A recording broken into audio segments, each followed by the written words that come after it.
Hej og velkommen til denne her miniguide i, hvordan du opsætter din nye hjemmeside. Jeg vil komme igennem, hvordan du connecter dit domænenavn, hvordan du redigerer tekst og billeder for at gøre skabelonen til din helt egen hjemmeside. Jeg hedder Laura, og jeg er designeren bag din hjemmeside, så jeg er meget taknemmelig over for, at du viser den her tillid til det, jeg har lavet. Men som sagt, så vil jeg gå igennem 5 videoer, hvor jeg vil gå skridt for skridt og forklare så godt som muligt, hvordan du opsætter det hele, og hvordan du gør din hjemmeside live. Så følg med. Den første video, jeg kommer til at snakke om, det er, hvordan du opretter en Showit-konto. Så jeg kommer igennem lidt omkring, hvad Showit er, hvad domænenavn er, hvis du ikke har det endnu, så snakker lidt om det. Oprettelse af Showit-kontoen, og så hvordan du kan få en måned gratis. Så det første du gør, det er, at du søger i søgefeltet på Google, Showit, og så burde det at være den første, der går op her. Den trykker du på, og så kommer du ind på deres hjemmeside. Grunden til, at jeg designer alle mine hjemmesider inde i Showit, det er fordi, at det er rigtig brugervenligt. Alle kan følge med, uanset hvad for niveau det er på.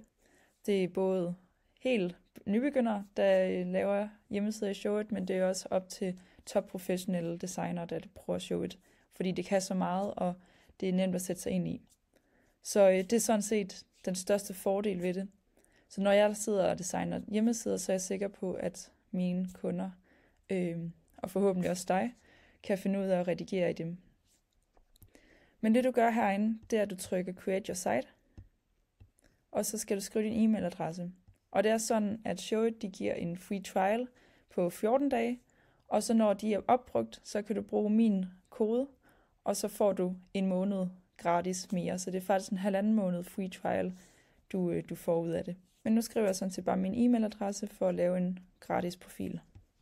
Så kommer du herind, og så skal du sådan set bare følge det, den beder om. Og så kan du så sign in. Det her det er så selve platformen, du kommer ind på, når du er logget ind med Showit. Så for en god ordens skyld kan vi lige starte med at confirm, at den e-mail, du har brugt, den er reel. Så vi går ind til profilen, og så kan du så gå ind på din e-mailadresse, og så confirm, at det ligesom er din. Så har jeg lige været inde og bekræfte min e-mailadresse, så nu skulle det gerne se sådan her ud for dig, hvis du også har gjort det samme. Her kan du altså se, at din gratis periode, den ender om 14 dage, plus den her måned, som jeg nok lige skal fortælle om. Så det her, det er altså sådan, det ser ud. Meget simpelt overblik. Vi har altså både en account, altså konto, hvor der står dine oplysninger inde. Så har vi den subscription, du er på. Lige nu er du så på den 14 dage gratis, men du kan vælge at trykke abonner nu. Og så kan du altså vælge, om du vil have den basale Showit-konto med $19 i måneden. Det er altså, hvis du bare skal have den her hjemmeside, og du skal ikke have nogen blog på den. Det er sådan set bare, ja, alt hvad du skal bruge, det er en hjemmeside. Så har vi den til $24 i måneden, og det er altså en hjemmeside, og så er der så også en blog. Så ja, det er hvis du tænker, at du vil skrive en masse blogindlæg omkring det, du går og laver. Og så har vi altså den her til $34 i måneden. Den anbefaler jeg ikke som sådan. Det der er ekstra i den, det er sådan set bare mere plads. Så hvis du har tænkt dig at skrive 50 blogindlæg i ugen, så kunne det være, at den her den var god, men ellers så anbefaler jeg enten den til $19, hvis du ikke vil have en blog, og den til 24, hvis du gerne vil have en blog. Og det du så gør for at få den her måned ekstra gratis, det er, når de 14 dage udløber, så kan du så trykke subscribe, og så kan du sige, at du har en kuponkode.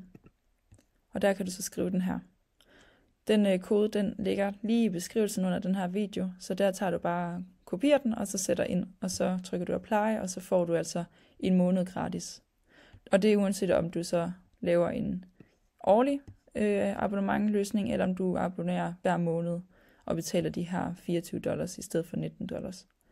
Så det er sådan set bare det, du gør. Men du har jo som sagt de her 14 dage gratis, som du kan bruge, og så når du skal vælge en konto eller en abonnement, så taster du bare koden ind. Dernæst så kan jeg lige snakke lidt omkring det her med domænenavn. Det er jo sådan, at når man skal have en hjemmeside, så skal der være et domænenavn tilkoblet. Et domænenavn, det er det, der slutter på .com, .dk, .studio, .org osv. Så det er altså vigtigt, at du har et domænenavn, for at du kan have en hjemmeside og knytte den op til. Jeg har et domænenavn i i det, der hedder GoDaddy. Det er altså en udbyder, der har en hel masse domænenavn, du kan købe og finde det, der passer bedst til dig. Og så er det så nemt at sætte op, og de har virkelig gjort det meget brugervenligt. Men der er også rigtig mange andre udbydere, der også er meget brugervenlige.